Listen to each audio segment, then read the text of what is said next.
नमस्कार प्रिय विद्यार्थियों, आपका एक बार फिर से फ्रैंकलिन क्लास के इस यूट्यूब चैनल में स्वागत है।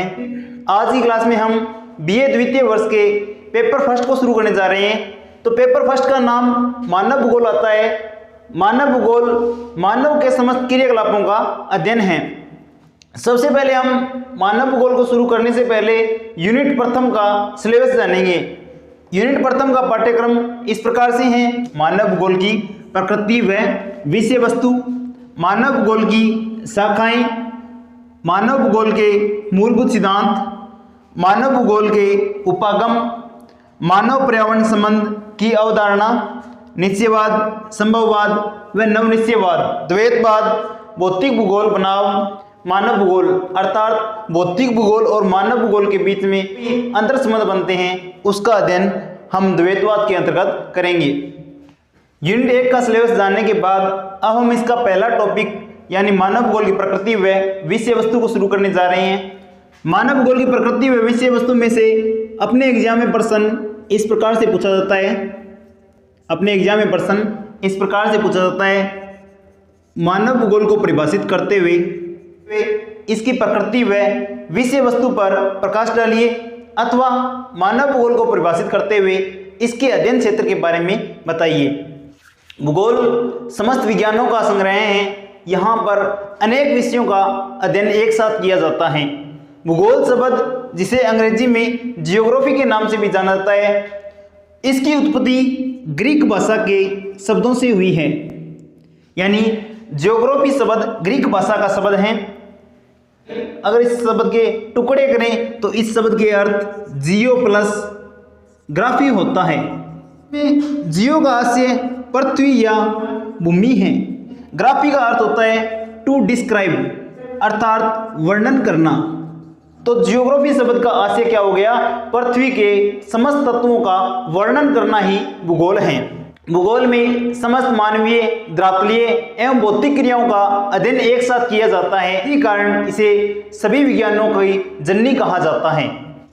सबसे पहले इरेटोस्थनीज नामक एक विद्वान आता है जो पृथ्वी का मापन करता है, अर्थात पृथ्वी का माप बताता है। पृथ्वी कितनी बड़ी है, कितनी अपनी दूरी पर घूमती है, इसका अक्षांश क्या होगा, इसका आयतन क्या है।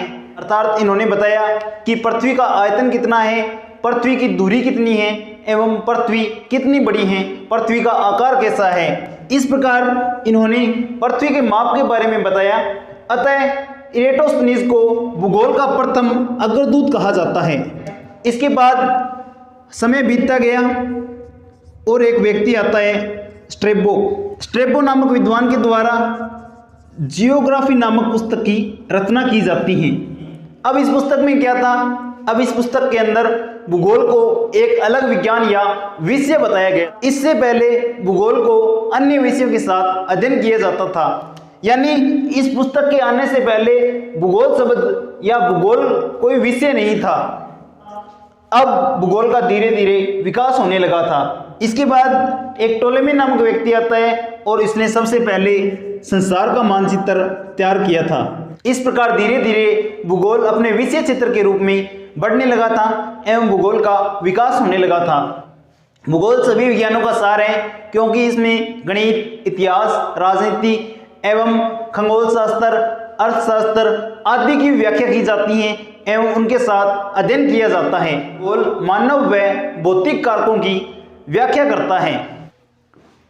इसके बाद अगला पॉइंट आता है मानव भूगोल का परिचय। यानी मानव भूगोल नाम से स्पष्ट हो रहा है कि मानव एवं उससे संबंधित क्रियाकलापों का अध्ययन जिस विज्ञान के अंतर्गत किया जाता है वह मानव भूगोल कहलाती हैं। यानी इसमें क्या होगा? मानव व उससे संबंधित क्रियाकलापों का अध्ययन किया जाएगा।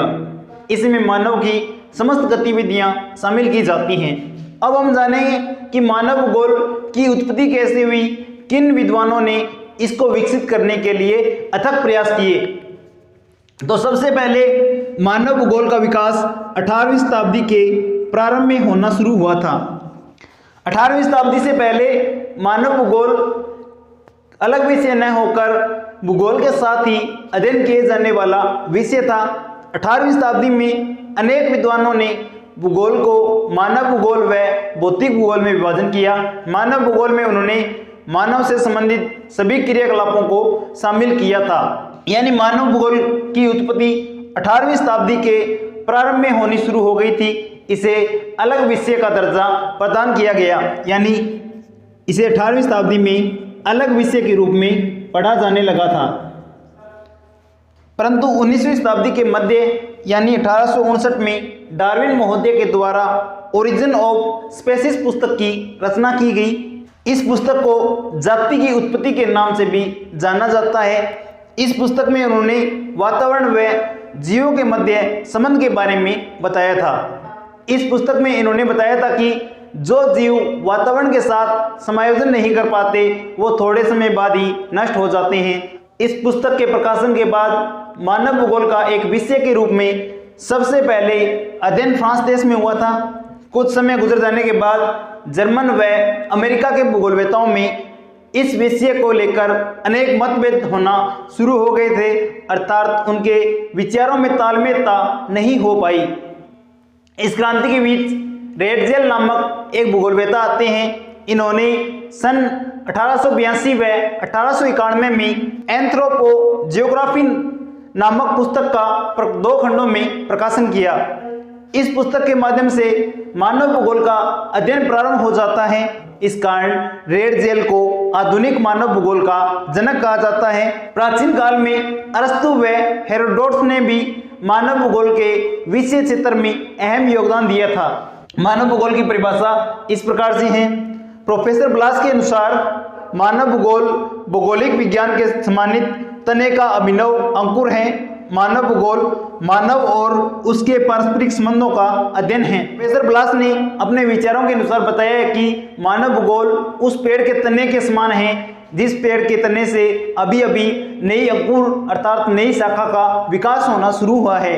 यानी इसके अंतर्गत भूगोल और मानव के बीच पारस्परिक संबंधों का अध्ययन किया जाता है। इसके बाद अगले विद्वान रेडजेल आते हैं। रेडजेल के अनुसार मानव सर्वत्र वातावरण से संबंधित होता है जो स्वयं भौतिक दशाओं का एक योग है, अर्थात इन्होंने बताया कि मानव वातावरण के सभी घटकों से जुड़ा हुआ होता है और मानव स्वयं एक प्राकृतिक दशाओं के भौतिक योग से बना हुआ एक प्राणी है।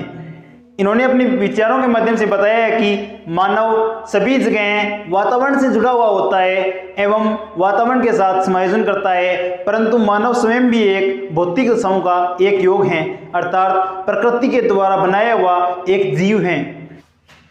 इसके बाद कुमारी सैंपल के अनुसार मानव भूगोल चंचल या क्रियाशील मानव व अस्थायी पृथ्वी के परिवर्तनशील संबंधों का अध्ययन है।